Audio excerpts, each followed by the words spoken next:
Kantor Badan Pengawas Pemilu Provinsi Sumatera Selatan di Jalan Gubernur Haji Abbas Tari digeledah tim penyidik Pitsus Kejari Prabu Muli pada Selasa. Berdasarkan informasi, giat penggeledahan yang dimulai pukul 10.30 waktu Indonesia Barat dipimpin langsung Kepala Kejari Prabu Muli, Roy Riyadi SHMH bersama Kasih Intel Anjas Rakarya, Kasih Pitsus Kejari Prabu Muli Arsyad, guna menemukan sejumlah barang bukti dan dokumen terkait pendalaman kasus korupsi dana hibah yang terjadi di Bawaslu Kota Prabu Muli tahun 2017. Penggeledahan ini juga di-backup oleh Kejati Sumsel, diantaranya Kasih A, Bidang Pengamanan dan Penanganan Perkara, Dian Marvita SHMH, didampingi Kasih Penkum Kejati Sumsel Moradian SHMH. Tim penyidik Pitsus Kejari Prabu Muli melakukan serangkaian penggeledahan di seluruh ruangan gedung kantor Bawaslu Sumsel. Dari pantauan, sejumlah dokumen saat ini masih diperiksa oleh tim penyidik Pitsus Kejari Prabu Muli didampingi staf pegawai kantor Bawaslu Sumsel.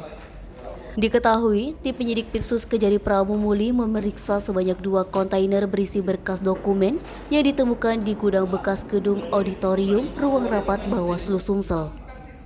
2 kontainer yang diperiksa oleh tim penyidik Pitsus Kejari Prabu Muli bertuliskan SPJ Dana Hibah APBD Bawaslu Kota Prabu Muli tahun 2018.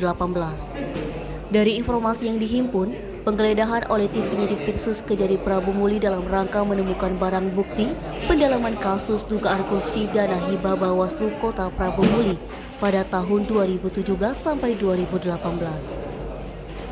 Saat ini, pihak penyidik Pitsus Kejari Prabu Muli dikomandoi Kasih Pitsus Arsyad serta Kasih Intelijen Anjas Rakarya masih menggeledah beberapa ruangan kantor Bawaslu Provinsi Sumsel. Sementara itu, Ketua Bawaslu Sumsel Iin Irwanto menemui langsung rombongan tim penyidik Pitsus Kejari Prabu Muli sebelum melakukan penggeledahan dan pemeriksaan berkas dokumen dugaan korupsi hibah Bawaslu Kota Prabu Muli tahun 2017 sampai 2018. Didampingi anggota Bawaslu Junaidi serta Kabag Pengawasan Abdul Rohim, Iin Irwanto hanya pasrah dan memberikan izin kepada pihak penyidik Kejari Prabu Muli untuk melakukan penggeledahan di gedung Bawaslu Provinsi Sumsel.